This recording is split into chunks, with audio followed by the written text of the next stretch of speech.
شعيب محمد علي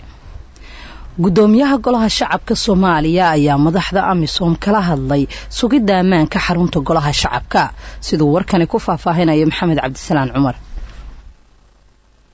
maxamed sheekh Cusmaan Jawaari gudoomiyaha golaha shacabka ee mooshinka uu ka yaalo ay weheliyaan gudoomiye ku-xigeenka labaad ee baarlamaanka Mahad Cabdalla Cawad xogaha guud ee golaha shacabka iyo xildhibaano kale ayaa xirada xalane kula kulmay wakiilka midowga Afrika u qaabilsan Soomaaliya ahna madaxa ciidamada AMISOM ee nabad ilaalinta u jooga Soomaaliya Ambassador Francisco Mandera iyo saraakiil kale oo ka tirsan ciidamada AMISOM gudoomiye Jawaari ayaa Francisco Mandera iyo saraakiisha kale ee AMISOM kala hadlay ciidamada AMISOM ee la wareegay xarunta baarlamaanka golaha shacabka iyo howlaha sugidda amniga xaruntaas ay ka hayaan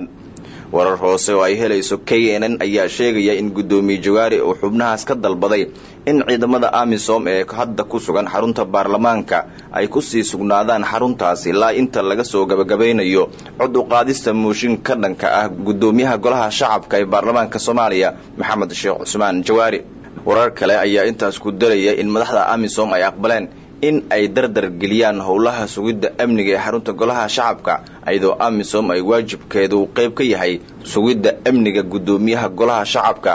Maxamed Sheekh Cusmaan Jawaari dhawaan ay ahayd markii ciidamo dheeraad ah oo ka socday AMISOM la geeyay xarunta golaha shacabka ee baarlamaanka Soomaaliya kadib markii uu soo ifbaxay khilaafka siyaasadeed ee ka dhex bilowday golaha shacabka iyadoo ciidamada xarunta ilaalinaya ee ka tirsan booliiska lagu bedelay ciidamo kale oo ayagana booliis ah